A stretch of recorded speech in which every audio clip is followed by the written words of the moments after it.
Welcome to Three Righteous Mamas. We are a podcast that is on a mission to transform our country. We tell the stories that matter, celebrate the power and hope of pissed off mamas who are building a better future for all of our children.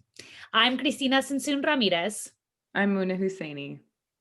I'm Martha Pincoffs. And we are the Three Righteous Mamas.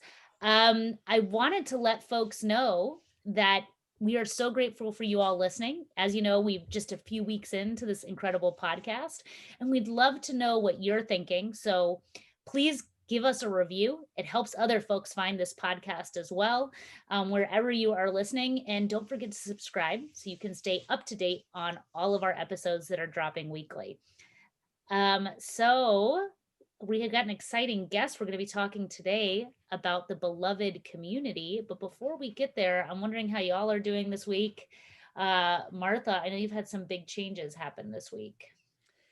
Yeah, this is and our guest today is Dr. Peniel Joseph, and it's a full circle week for me because he helped us kick off Waking Giants, which is a company that I started in June of 2018, I think. Is that right? Maybe, no, it was 2019, excuse me. But Peniel was our guest lecturer. And this week, my business partner for that, Sarah Bonds, and I decided that we are going to wind it down as just a casualty of timing of the moment.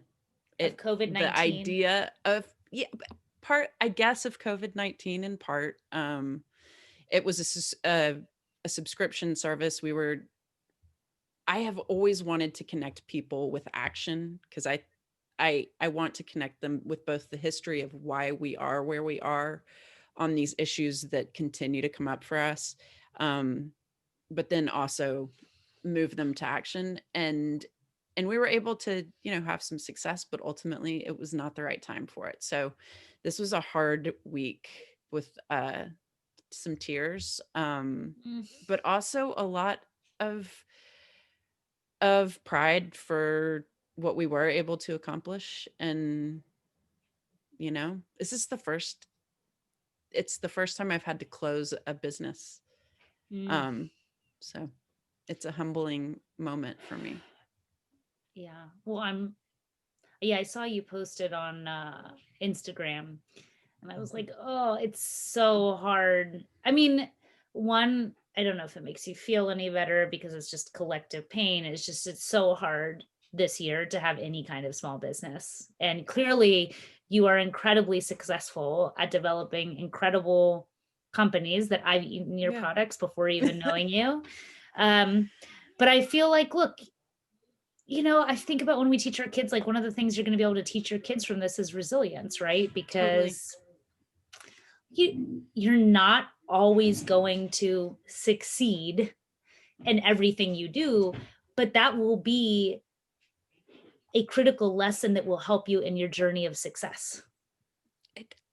I mean, there's no question about it. And I've reflecting on the experience, I would never regret having done it. It pushed me into conversations and places and work where I've always wanted to go, but have never felt like brave enough to in some ways. And so, what would you tell your kids about it?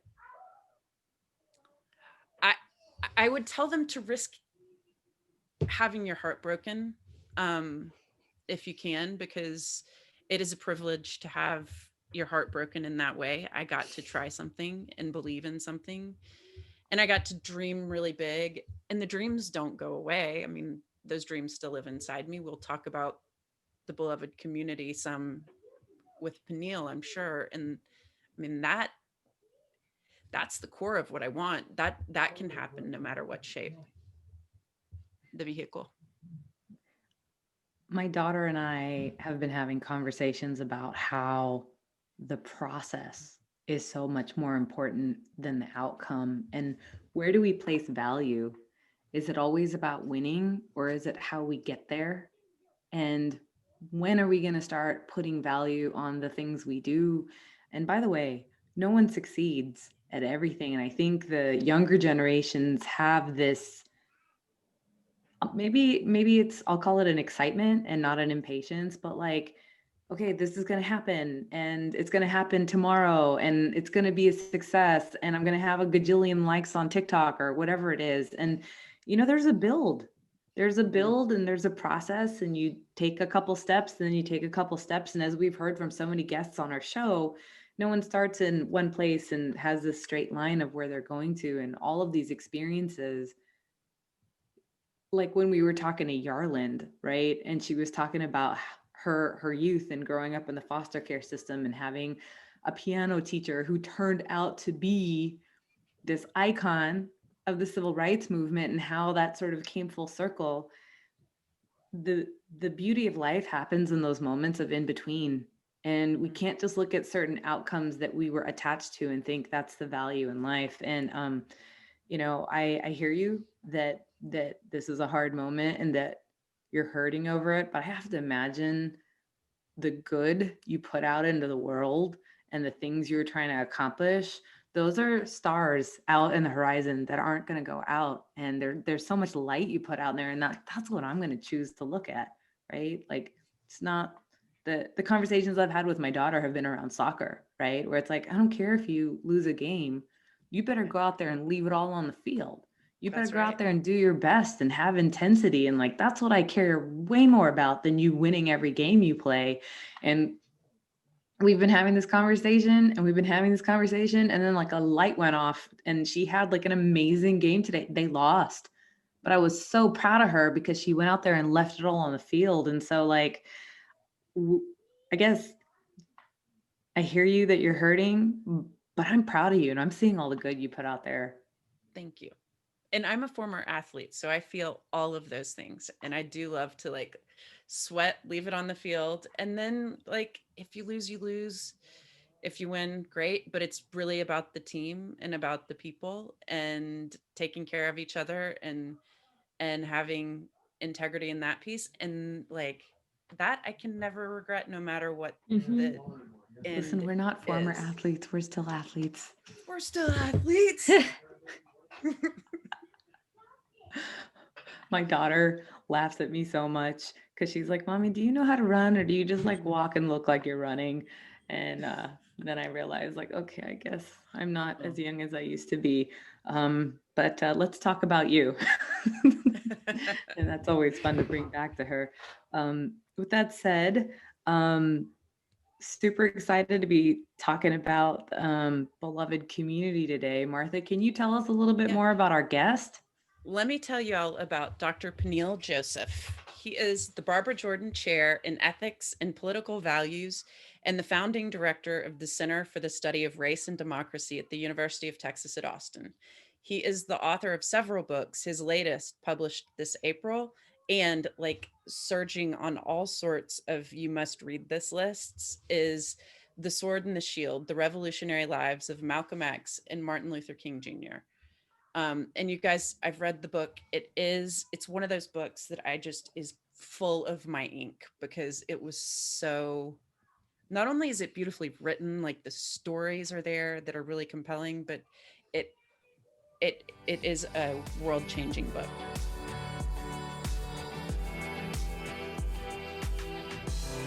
Welcome to Three Righteous Mamas. Thank you for being here.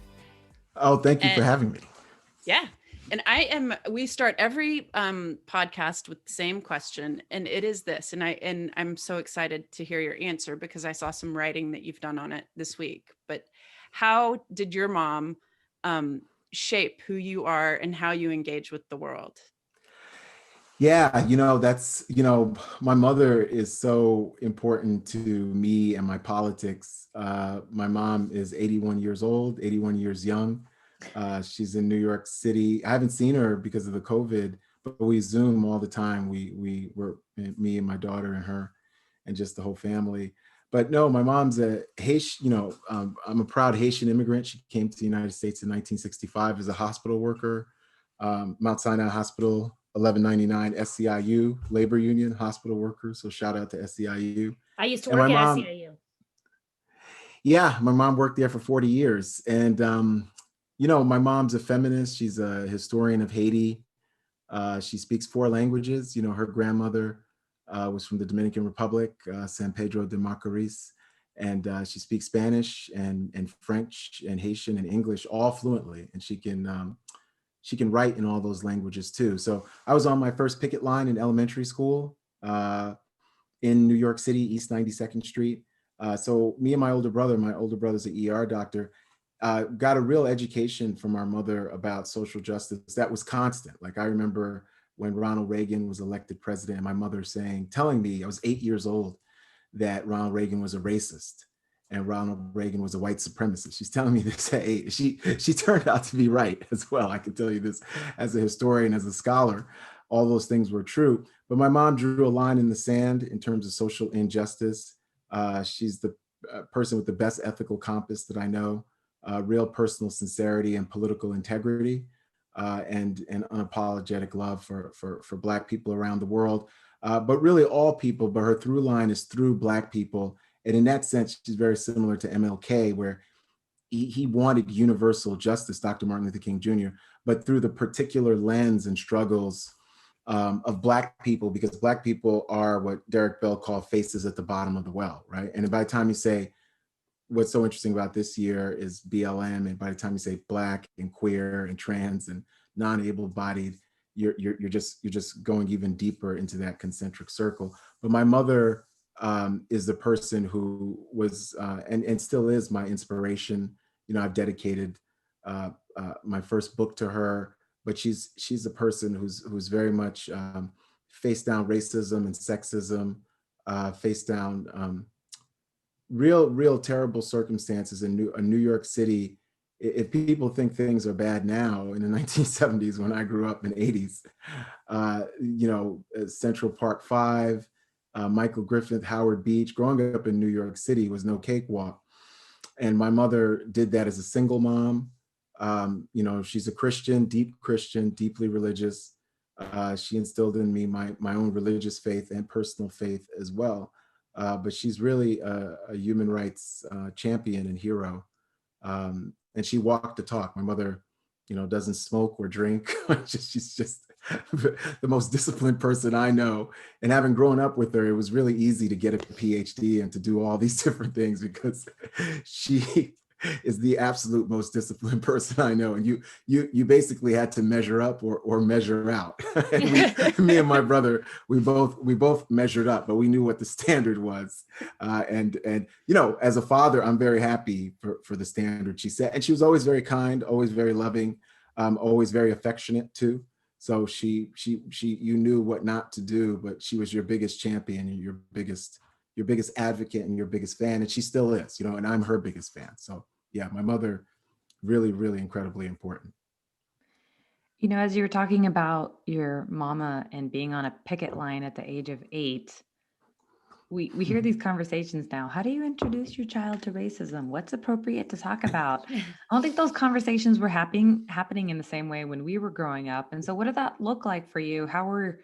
Did your mom introduce you to racism, or did something happen that you or did brought the back world home introduce you to it? Yeah, like had a conversation with your mom about it? Talk to us about that. I think my mom definitely introduced it, but she introduced it through history. So she talked to us about the Haitian Revolution.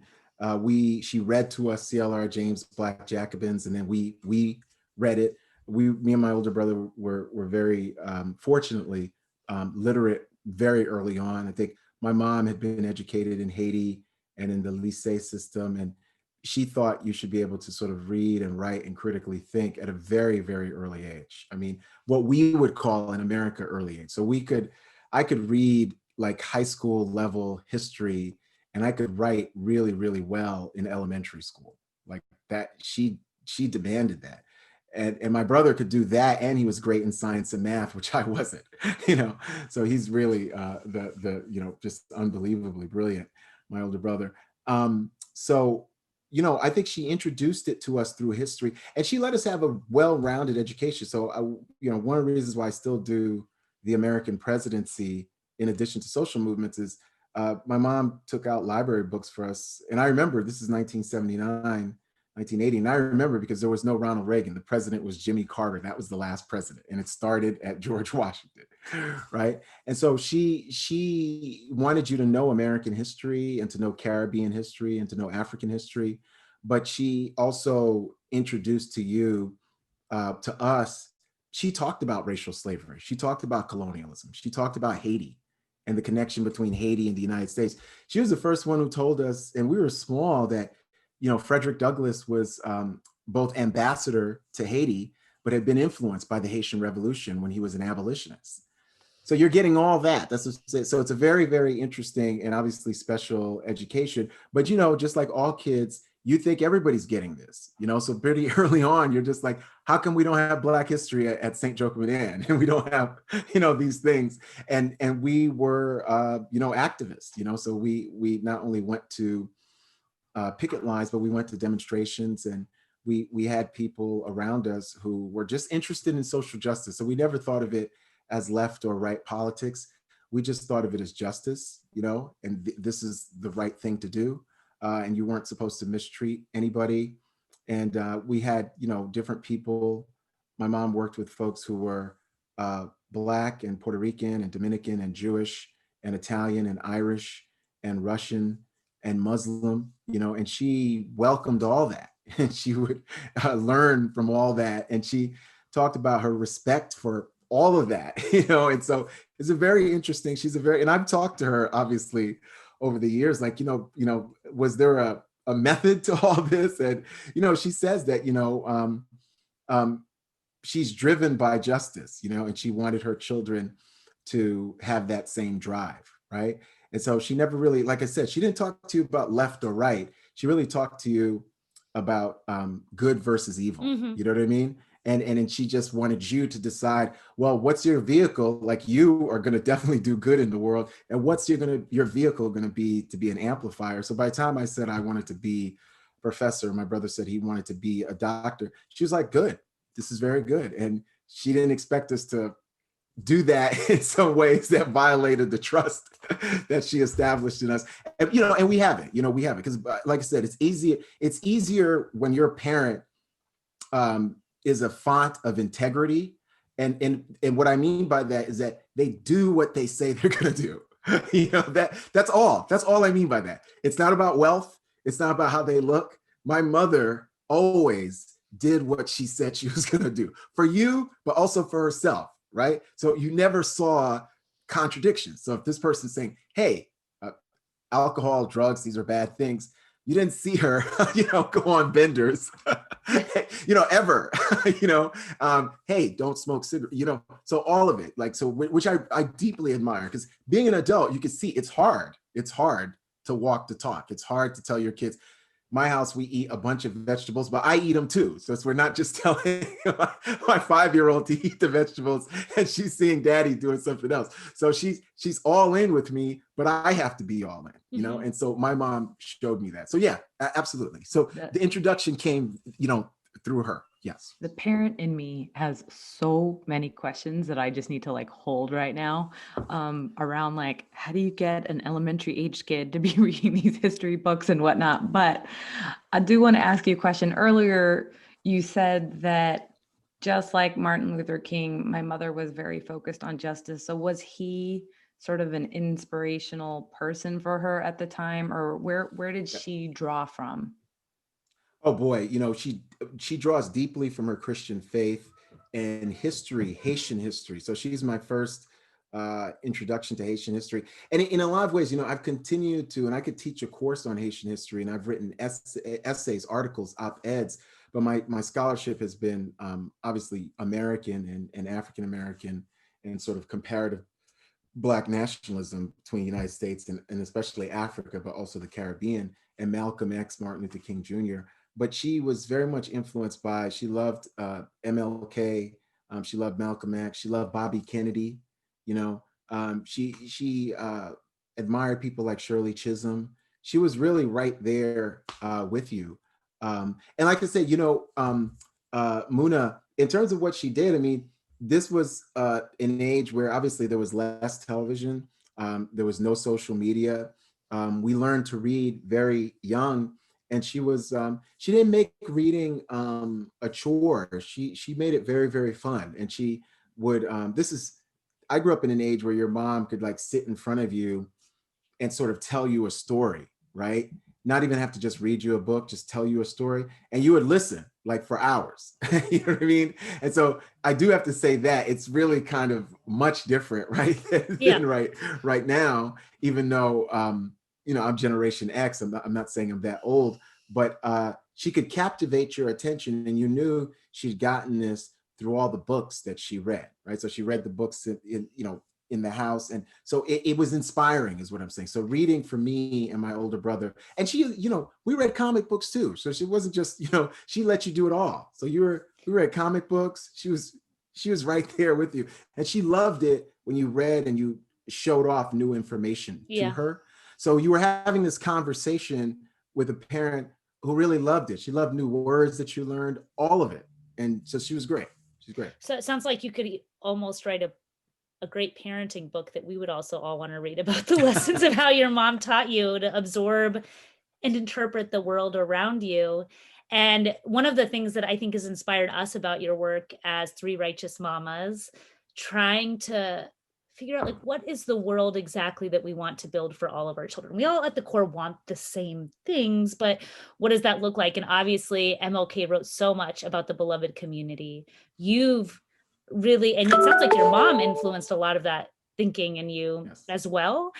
But for our folks that are listening, maybe that haven't been introduced to the term beloved community, walk us through what that is and why it's also spoken to you so much in your work and influenced you. Yeah, the beloved community is a community that is free of racism. So it's a community that's an anti-racist community. It's a community that's free of economic inequality and injustice. It's free of materialism and violence.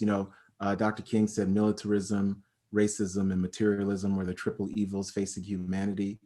But more than that, the beloved community is a community that it doesn't just define itself by having gotten rid of and eradicated racial oppression or economic oppression or gender oppression or religious oppression or the oppression of LGBTQIA. It doesn't define itself by that. It defines itself by, Dr. King talked about a brilliant speech that he gives April 4th, 1967. And in my new book, I say that that's the moment that he becomes a revolutionary.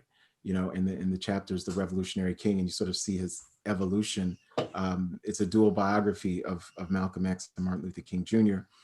And what he says is that the United States not only has to get out of Vietnam, but it has to have a revolution of values, right?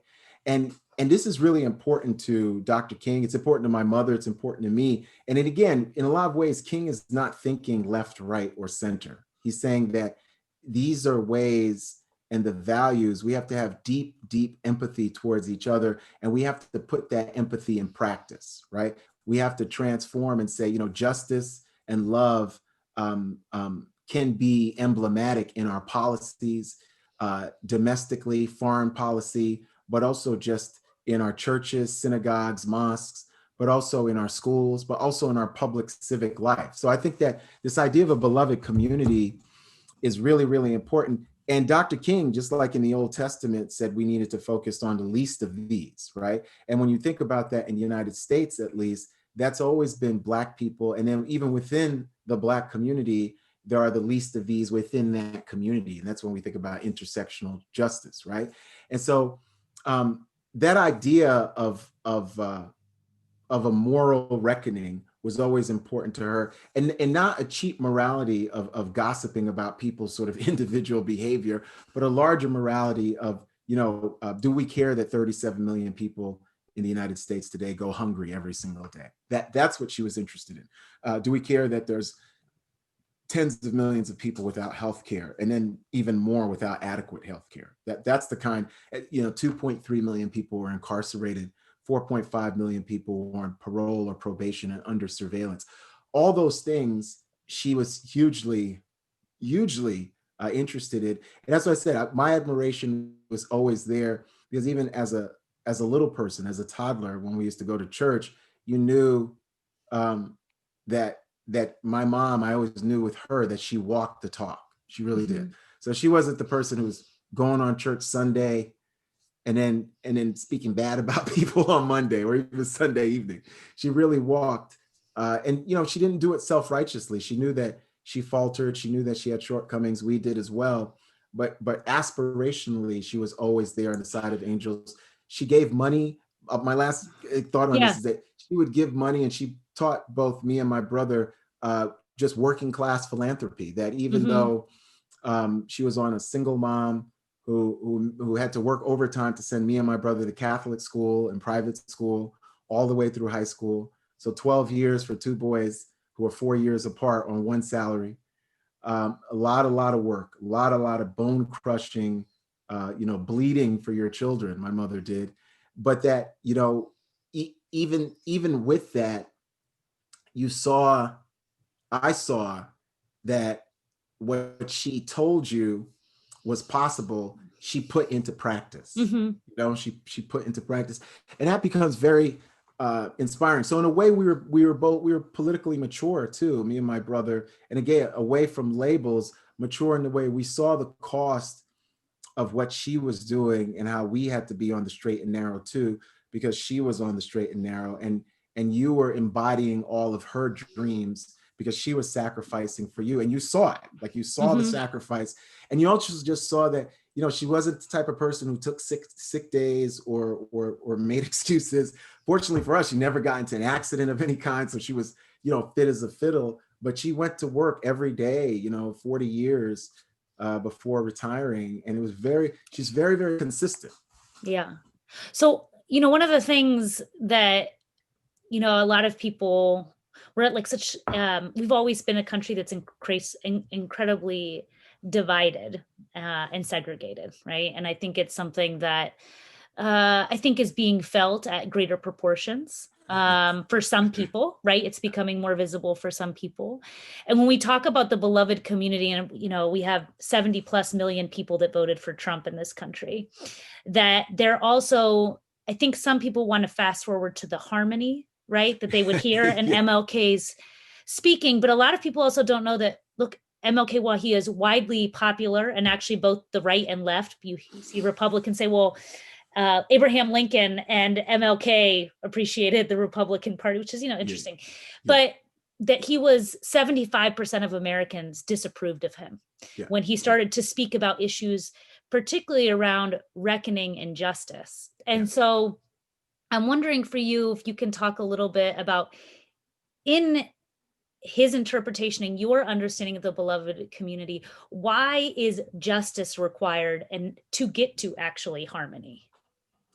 Yeah, this idea of no justice, no peace, right? That's the encapsulating phrase there.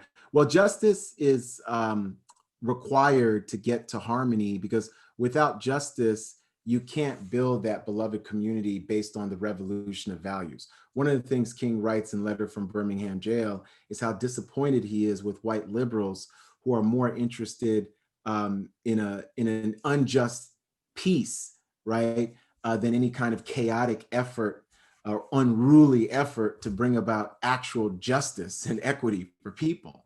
And so the only way we can have a beloved community, and even now, I think nationally, we're divided 81 million to 74 million. These are just the votes, right?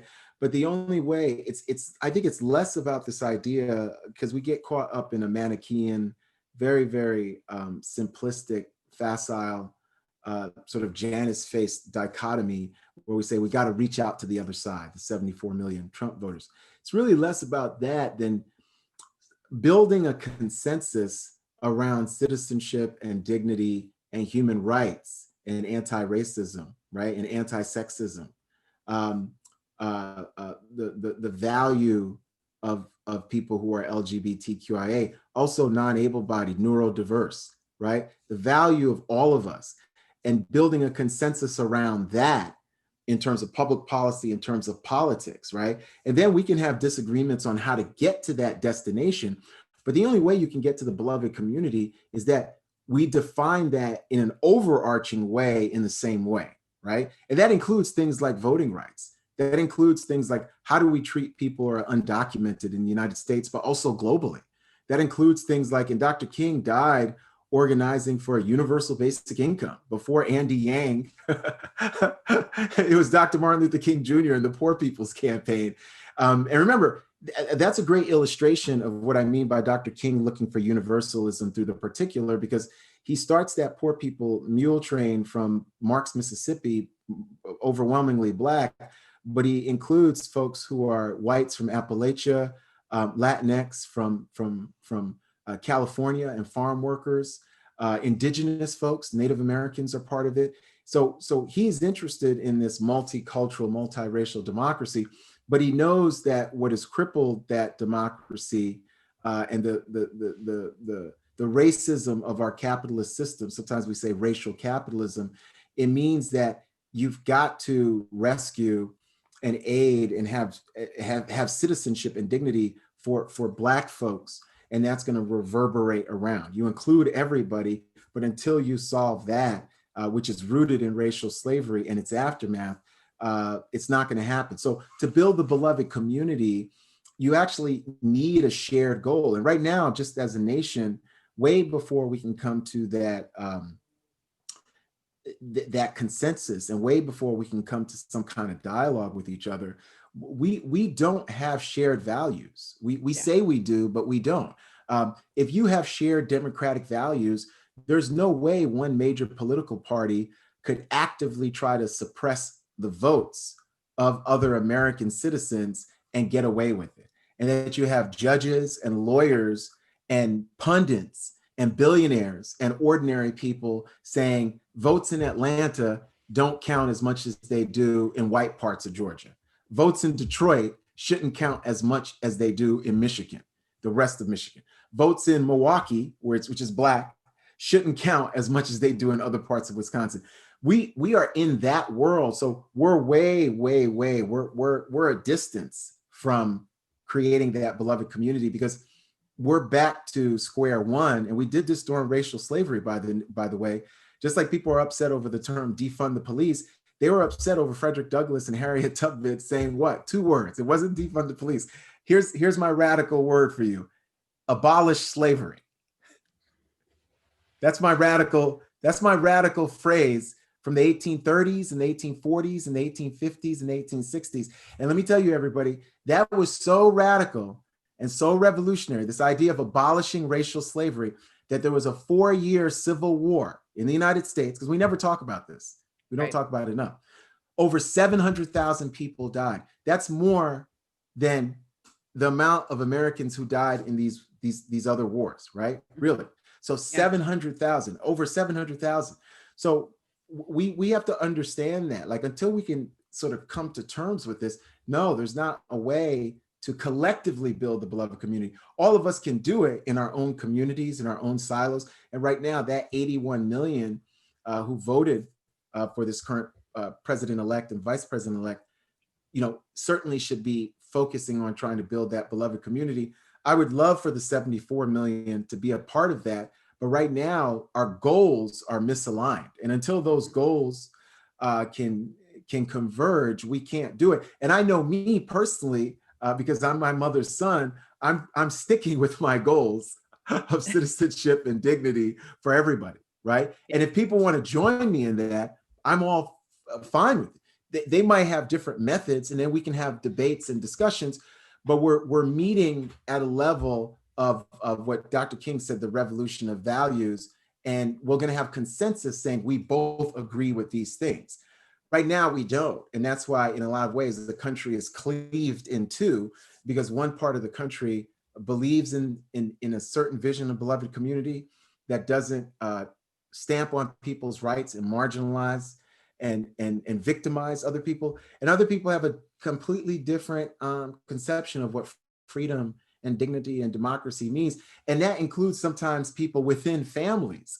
And I'm not telling people to no longer speak to your families, but you have to understand, unless we all say we believe in a shared goal, there's no way for us to get to that goal together. Right. It's not the word I want to say is funny, but it's not funny.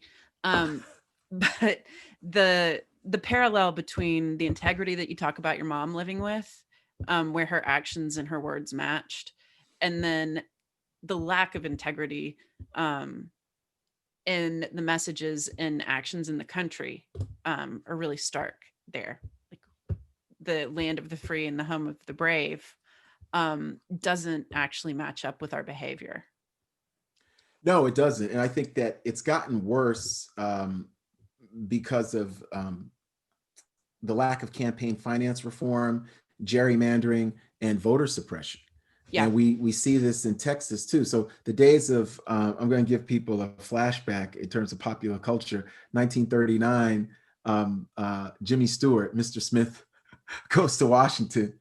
The days of doing that, and you have a small town person being elected to the Congress who really is just thinking about those constituents are long gone. It's long over, right? And so we say we live in a representative democracy, but we don't even have that anymore. We really have a democratic system, a racist capitalist system that is ruled by an oligarchy, right? It's ruled by an oligarchy. And that's pretty apparent to many millions of people. So I absolutely think we don't have a political system that is as good and as diverse as the country is, right? And I do think that if you, for instance, we live in Austin, all of us here, I believe, and we are disenfranchised in Austin and tens of millions of people. We do not have a congressional representative for the whole city of Austin because the Republican Party has carved up the state in districts in a way to make sure of that, right? So it means that we don't get to exercise our constitutional rights. So we need a John R. Lewis Voting Rights Act. But we also need campaign finance reform, which means you need a different Supreme Court. So we have a lot of work to do. But the very fact that there are people who are fine with the fact that we don't have a congressional representative is really bad. And it means that you're really not going to get to that beloved community until people's voices,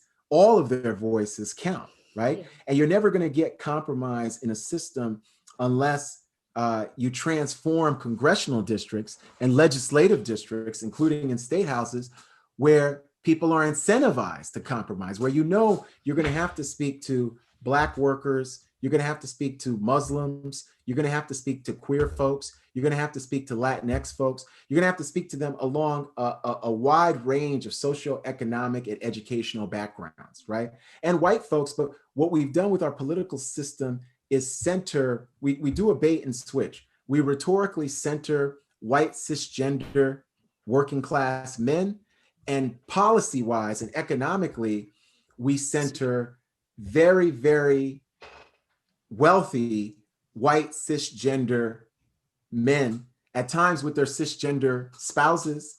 And at times, when we think about log cabin Republicans, even white queers, especially white queer men, who are fine with being Republicans as long as they can be part of an oppressive structure, as long as they can be part of the politics of domination and sort of white supremacist oligarchy, they're fine, right? And which is extraordinary. So a part of what we're facing, even when we think about the political system, is white supremacy, and white supremacy is a hell of a drug that the nation still is addicted to. Well, I'll say a lot of what you're talking about right now is why Christina, Martha, and I brought together and want to bring Three Righteous Mamas and our energy to the public discourse, because we believe that there's so much work to be done and we want that beloved community for all of our children. And man, it's like there's so much to be done.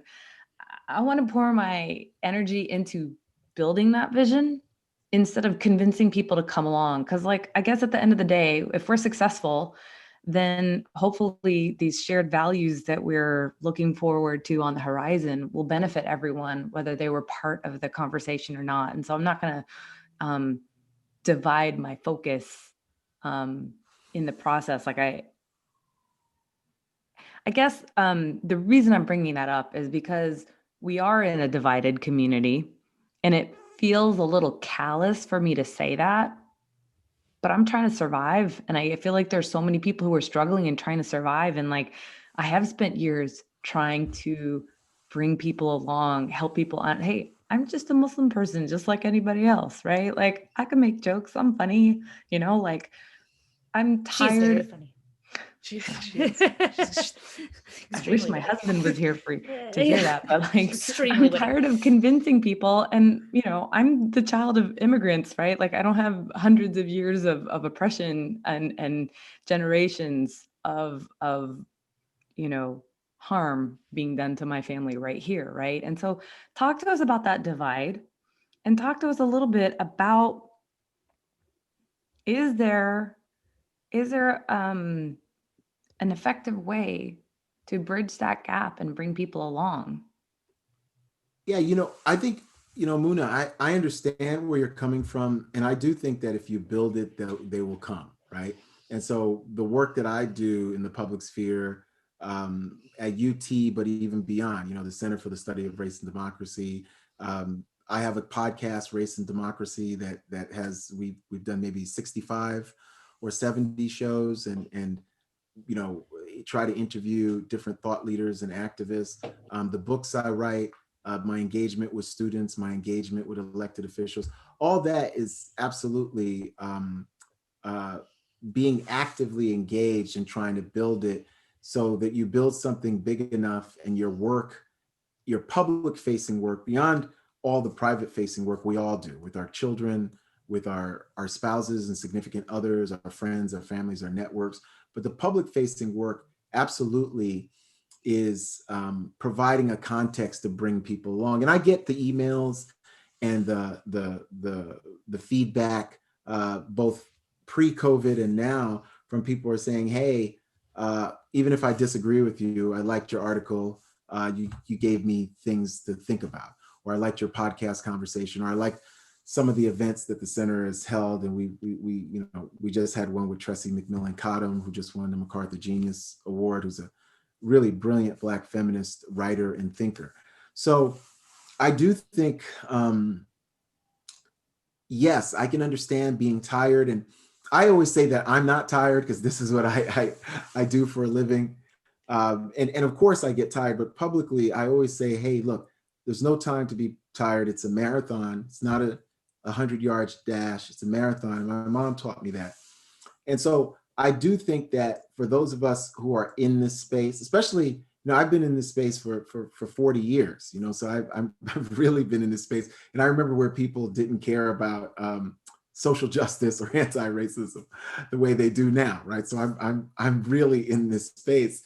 I embrace people coming at it at whatever level they're able to. But I also know, and this is going back to my mother and having the discipline, that my best contribution is to just do the work, right? To do the work and to consistently do the work, right? So that's the whole thing, because I think this year of BLM has inspired a lot of people, but then they crashed even within the same year, because it's a lot of work. A great example is the a Black woman from Google who was just fired, Google AI. She was fired because she was telling them, look, we're doing all this diversity, public facing diversity, but it's really not having the effect we want. And we're not doing enough anti-racist AI. She had an article they didn't like. She didn't want to withdraw it, and they eventually fired her.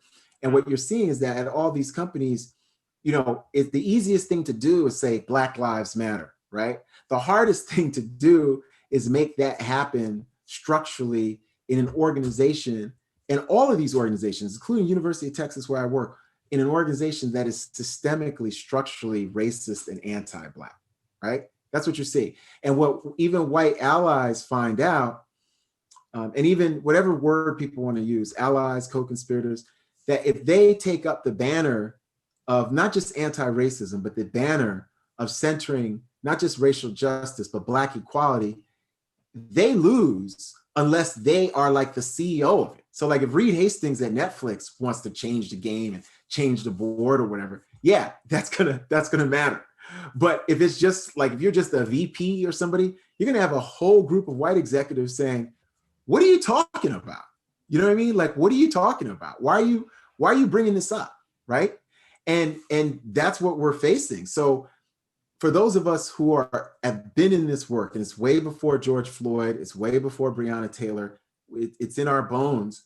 You just continue to do the work, you know. And if you can get at times in a place like Austin, because we have Silicon Hills and we've got VC folks and private, if you can get people who want to help, that's fine. If they don't, it's fine. You just continue to do the work, because you know the work is a work of many, many lifetimes, and it's going to continue, right? So it's up to you to be consistent, right? And that's why I always tell people, you can't really have the high highs and the low lows. You just got to be consistent. I believed in all this before Barack Obama. I believe in it after. I believed in it before Donald Trump. Believe after. Believe in it before 15 to 26 million people came out on the streets this summer, and after. That's the thing. You stay consistent. You stay consistent. And remember, you saw it with the Voting Rights Act, which was basically repealed by the Supreme Court 48 years later in 2013. It is an endless ball game. That's what people have to understand. It is an endless ball game. You might think your team is up 10 runs or down 10 runs. And I tell everybody, wait, just wait. It's going to change. It's going to change. And even like right now, even the 81.74 million, wait, because then unless you do the work to make the 81 million number increase and the 74 million decrease, and AOC has said the same thing, unless you do that deep work, we're all going to be in trouble. We're all going to be in trouble. So I'd say the big thing to do is less about convincing other people than building and doing the work that's going to attract other people. Because that's what I see myself as always, and that's through both my mom, but King and all the people who I admire, is it's service-oriented leadership, and it's servant-oriented leadership. It's an idea that's bigger than yourself. You come to it with great humility, always, always. You don't bring your ego. And so the money I raise for the Center for the Study of Race and Democracy, not connected to my salary at all. It's for students, it's for staff, it's for programming, it's for food to bring people in, including people we bring in for the community. So that's what we do. And once you do that, you know what's important. You know what's the most important thing. So it's about you building, and you're doing it through this podcast and other ways and venues, and then people will come. But no, I don't try to necessarily solicit people. I'm trying to create something that is a movement, that's not a brand, that's a movement that becomes so big, and the ripple effects, right? And, you know, Dr. King used to talk about ripples of hope, and so did Robert Kennedy, and so did, you know, so many people from the 60s. And those ripples of hope are what bring people along, more so than you trying to solicit people to come into your space of justice. And it comes with us into all of the rooms that we go into, right? It's not like it's a jacket that we take off. It's like this is in us, and it stays in us, and it comes to the board meetings that we go to, or absolutely, you know, whatever. And that's why you need, Martha, that's why you need the equanimity, because so many people become burnouts because they want a beginning, middle, and end. That's why you become a burnout, including revolutionaries from the 60s, from the 30s, from other periods. Some become right wing, some become left wing. They go back and forth, right? Because they think that there's some home run that we're going to hit and this all ends. Yeah. And it doesn't work that way. That's the whole thing. It does not. And that's not, doesn't give people a reason to give up. But then you have much more sanity and practicality between now and the next 50 years. There's going to be more speed bumps. There's going to be more tragedies. There's going to be more wars, unfortunately, until we do, like Dr. King said, we end all wars. And we'd have to collectively as a planet do a lot more than we're doing right now to end that kind of war and violence. Yeah, we're definitely living through a moment of eruption around social justice around in many areas globally, but in our country, around the climate crisis, around deep-seated racism, massive growth in inequality, and an economy that is just crushing millions and millions of people's ability to survive. And for me, I was talking to a friend similar to what you just said, is, you know, I've been in social justice work for like 20 something years. and I consider myself a lifer, right? It's not something that I'm doing on the side, or it is who I am. But the way I've stayed sane in it is to realize that I'm not seeking perfection, that it's not going to Yeah. happen tomorrow, that I'm seeking progress, and that I will try incredibly hard. But I think it's important for young folks also to know is like, it, we will, the beloved community was something to work towards. But the reality is that there will probably be people in society that will want to push back on the beloved community, and that it will require constant organizing, constant struggle, but that things can ultimately get better, and that we also have to understand that in ourselves, so that, like you said, it's not going to happen tomorrow. There's not going to be an immediate fix, right? No, absolutely. And, I think about the 1960s and the freedom singers and people like Bernice Johnson Reagan and We Who Believe in Freedom Will Not Rest, and it's very, you think about Fannie Lou Hamer and Ella Baker and the Student Nonviolent Coordinating Committee, which made John Lewis. John Lewis didn't make the 60s. It's these movements that shaped John Lewis. And Angela Davis and so many different folks that we're seeing in the Black Lives Matter, Tamika Mallory, and No Name, and Alicia Garza, and Patrisse Cullors, and Opal Tometi, and Brittany Packnett, and all these different Black feminist women and trans women, and queer men and straight women. So there's the whole rainbow. Part of this is having deep empathy for those who came before you and understanding what they went through, including your parents, which is going to be the immediate, and then these historical figures, because once you do that, that's where you get a deeper understanding of the movement, but also you get a deep love of justice, but you get a deep love for the United States of America too. When you see the way in which people like the Ida B. Wells and the Lorraine Hansberrys and the Ella Baker, Fannie Lou Hamer at the 1964 Democratic National Convention Credentials Committee in August, Atlantic City, saying, "Is this America, the land of the free, the home of the brave, where we're beaten for wanting to live like decent human beings and exercise our voting rights?" Fannie Lou Hamer, sharecropper, Ruralville, Mississippi, becomes a voting rights activist, and she's beaten by white law enforcement in Winona, Mississippi, in 1963, and they force Black inmates to beat her as well. She gets permanent damage. She dies at the age of 60 in 1977. This is one of the heroic women in American history. Fannie Lou Hamer should have a National Freedom Medal, the Medal of Honor, the biggest civilian honor you can get. So when you see that, then you say, okay, I see my small role in this struggle, because you're never going to be Fannie Lou Hamer, no matter what you do.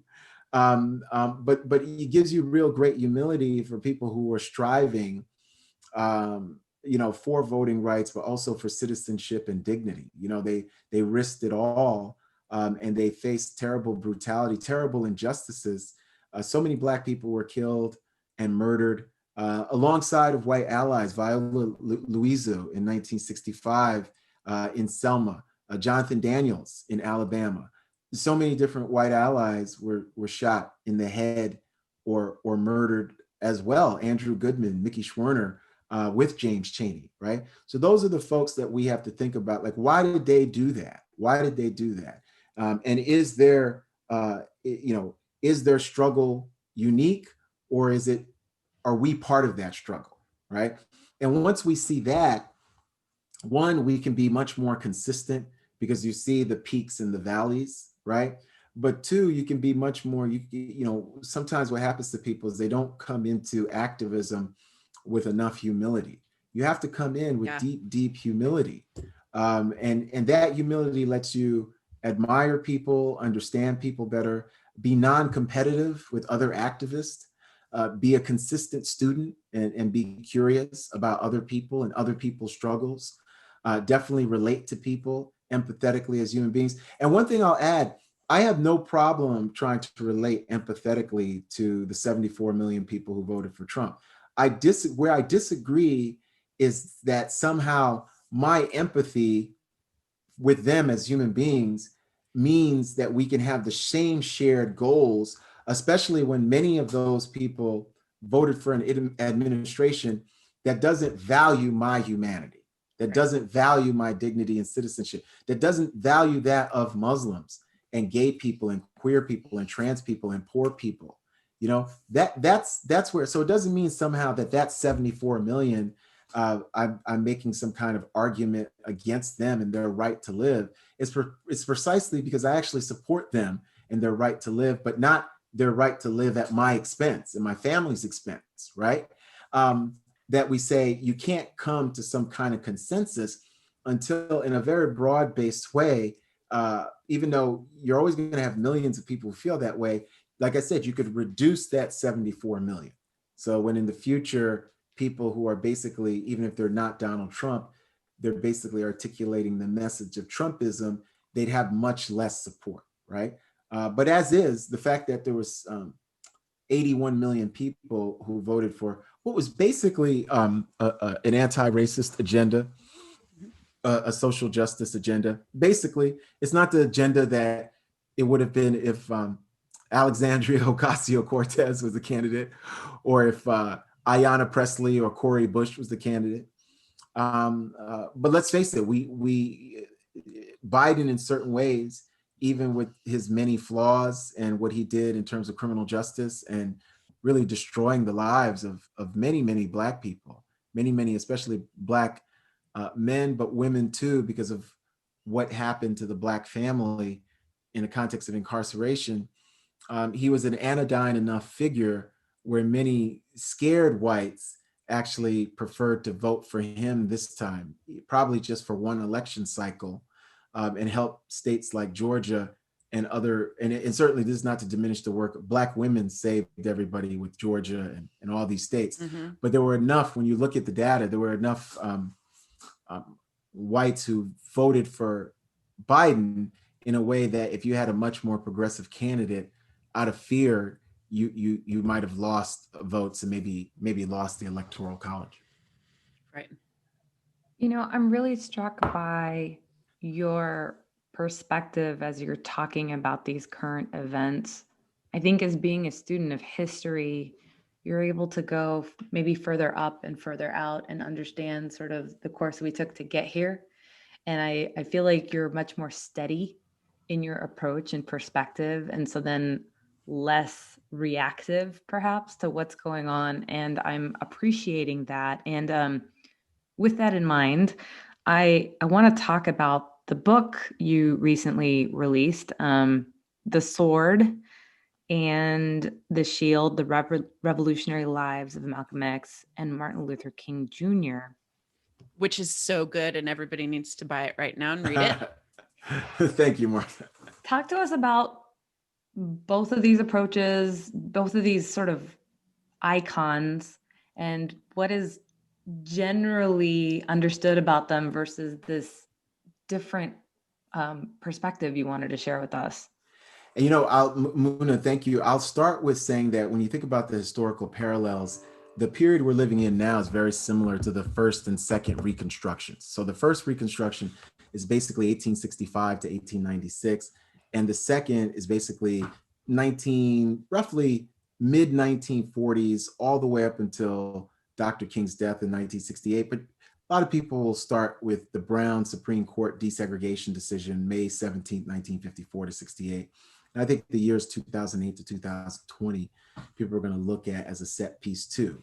And so when you think about Malcolm and Martin, you're thinking about the second Reconstruction. So the first is going to be where the 13th, 14th, and 15th Amendments are passed, and that ends racial slavery, like Ava DuVernay reminds us in the great documentary, The 13th, except in cases of people are incarcerated. The 14th Amendment, which helps me and everybody here, is something called birthright citizenship, which some on the Republican right actually want to end.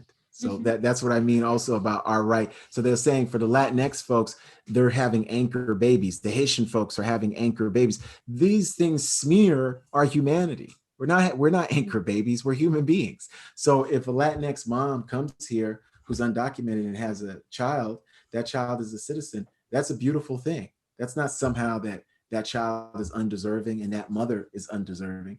We're all global citizens, irrespective of borders and boundaries. And that's what we have to understand. And that's why we even have a United Nations, right?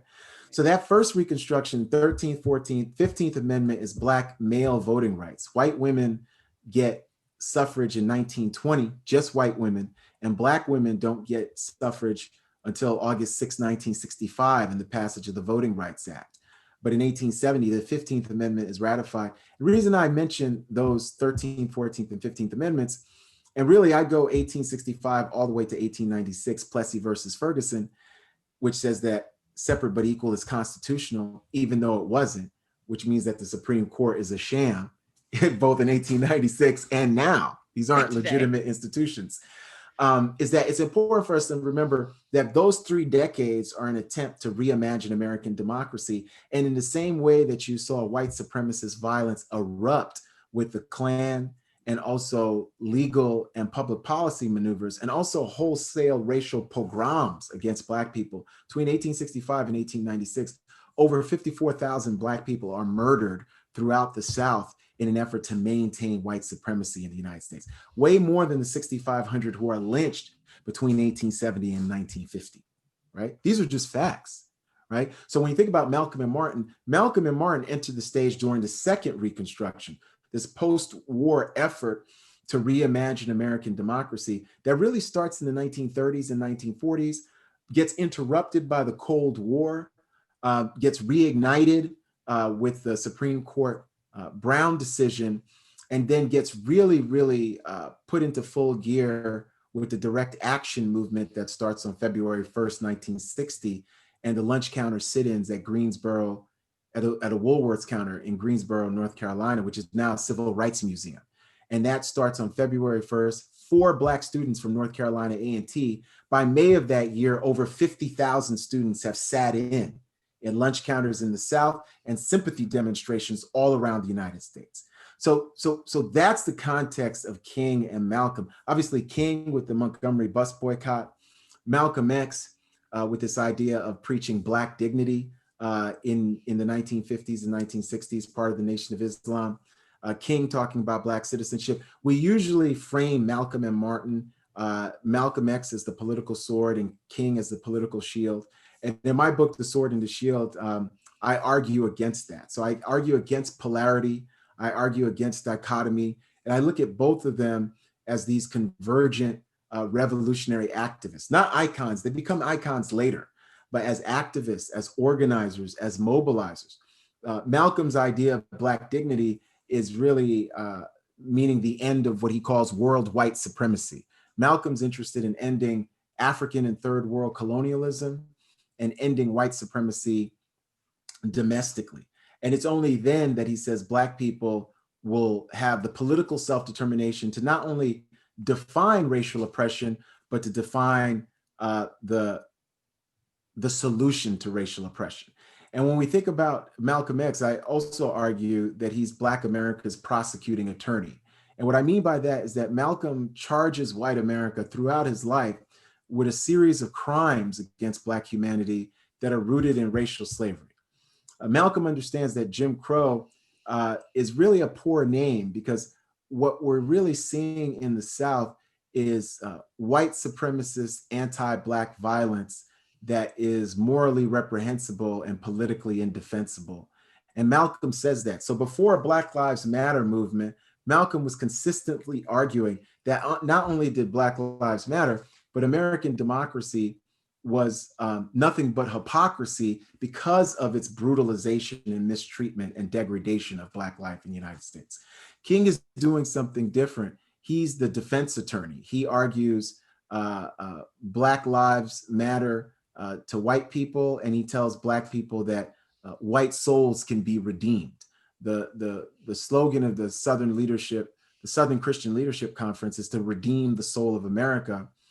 And that's what King is arguing. Now, for King, citizenship is not just the end of racial oppression. King is going to argue that citizenship means more than just voting rights. It's human rights for all people. It's a universal basic income. It's healthcare. It's economic justice. It's all these different things. So in The Sword and the Shield, what you see is these two titanic figures who are challenging, but they come to converge. By 1963, 64, 65, when Dr. King is in Birmingham, Malcolm's in Washington, D.C., and he's impressed by what King's doing.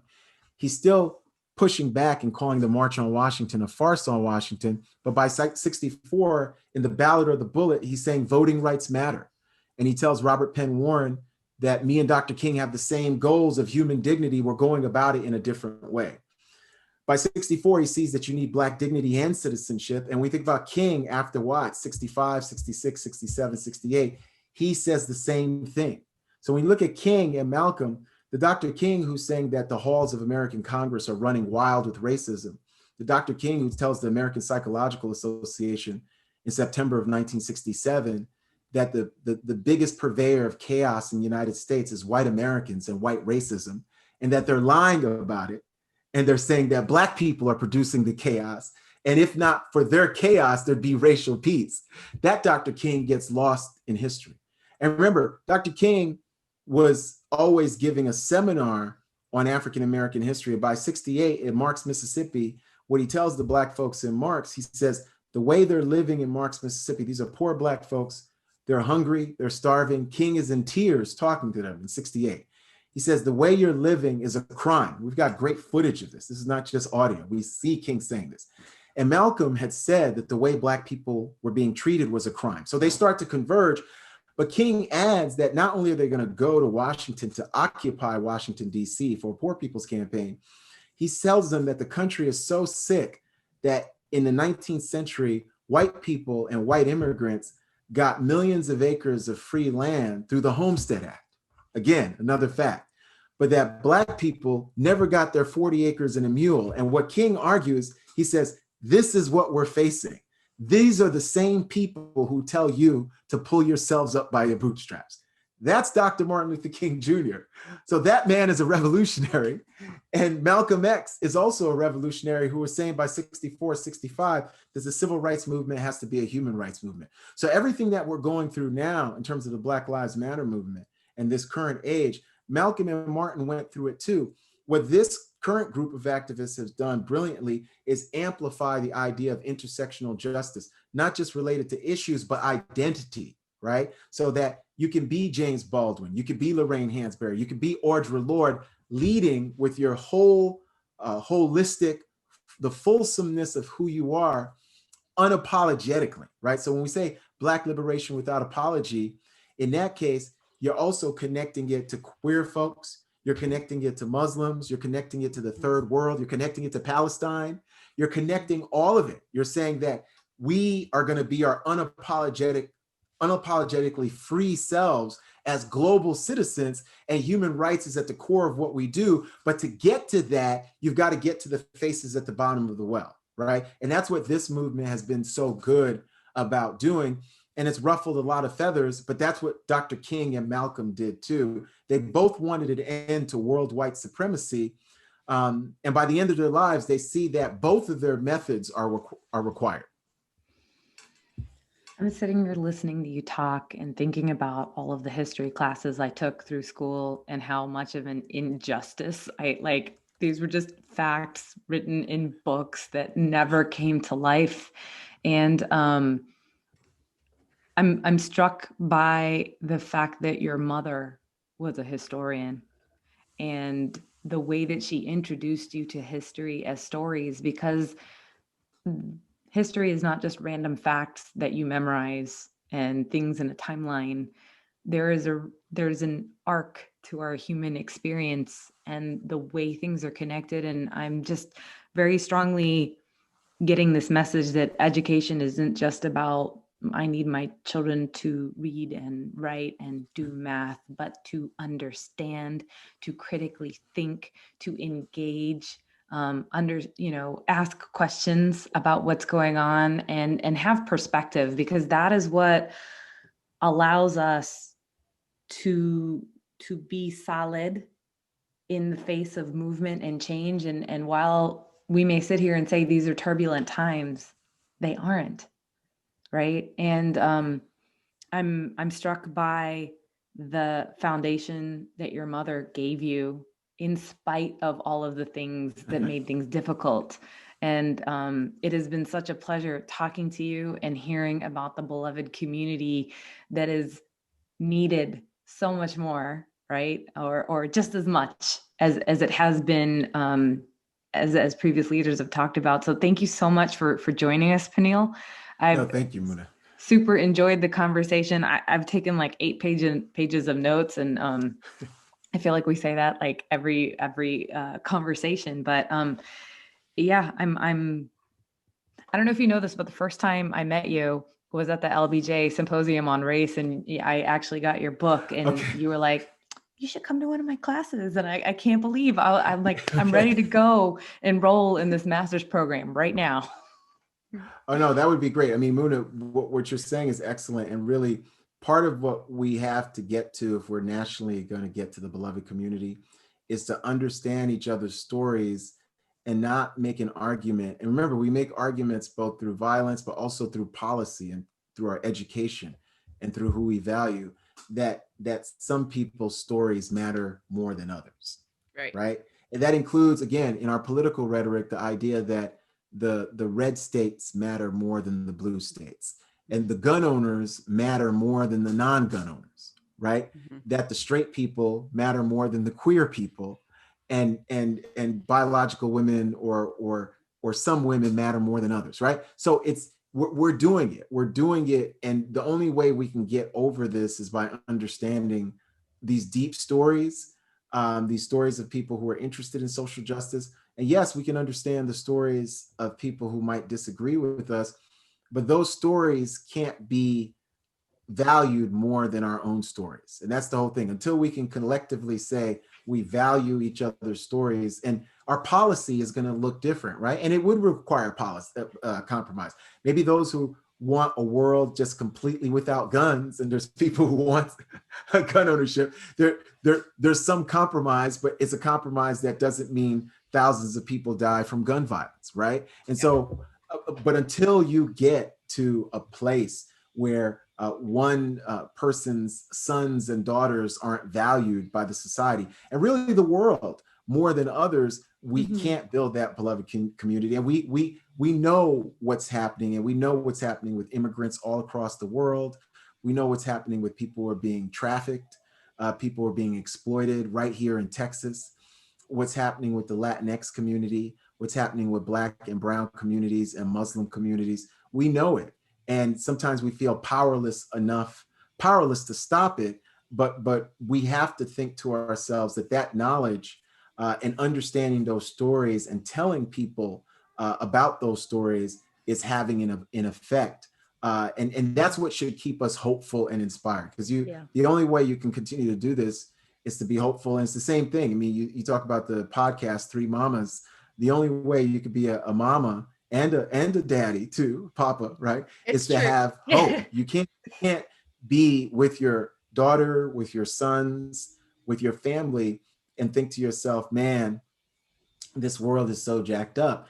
You've got to give them hope, because they're looking to us, just like I look to my mother. And as tough as New York City was in the 70s and 80s, and as realistic as a picture she gave me of what I needed to do to succeed, she was always hopeful. She was always hopeful because I was her hope, and she was my hope.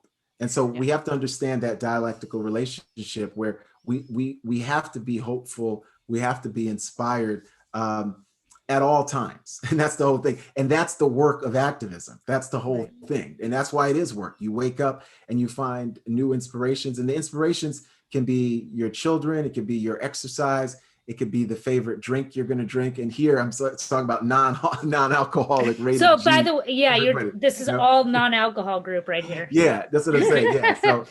So your favorite drink. I mean, these days as a dad, me too. My favorite thing is one of those little bubble water things, those water, the little flavored water. That's a big treat. Exactly. Yeah.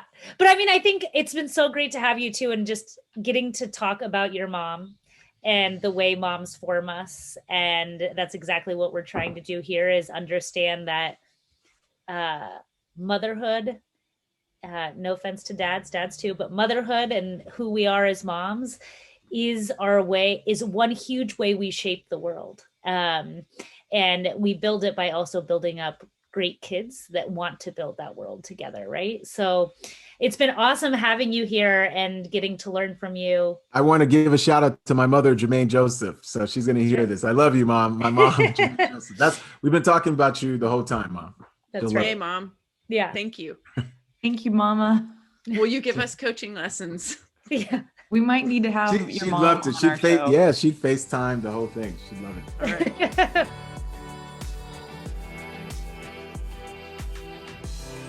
You know, super interesting listening to Peniel talk about the beloved community, and how it is these shared values where it's a world without militarism or materialism or violence. And I've got to believe that's something everybody wants. I've got to believe it. Yet we still have this divide of people maybe thinking differently or prioritizing different things. And it makes me actually think of some religious stories where when you see people doing good, you're drawn to it.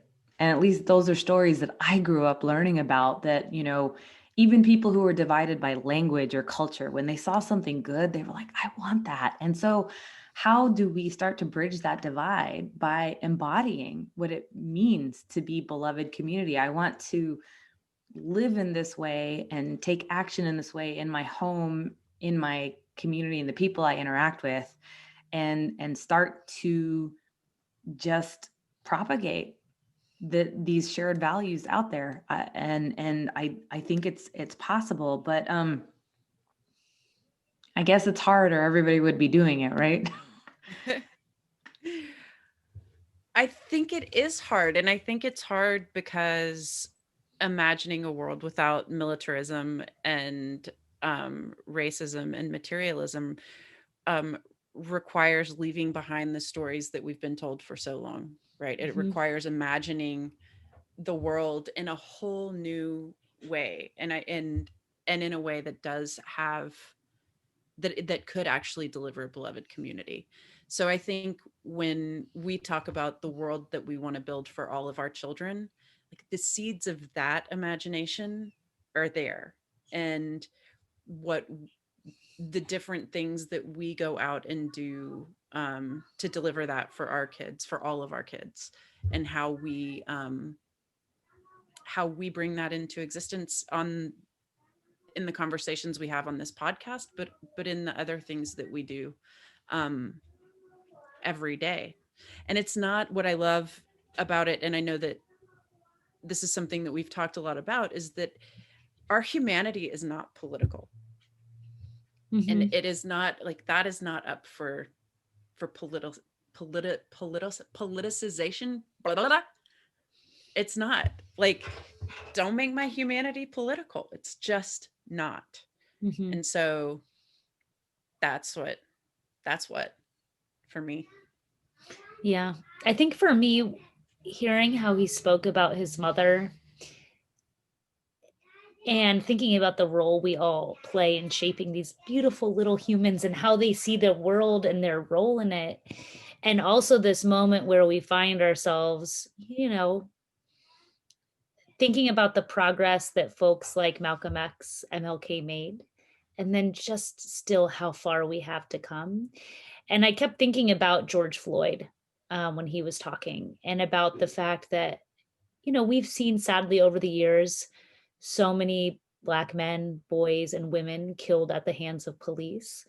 And yes, there have been these eruptions in Ferguson and Baltimore, for example, in response to those killings.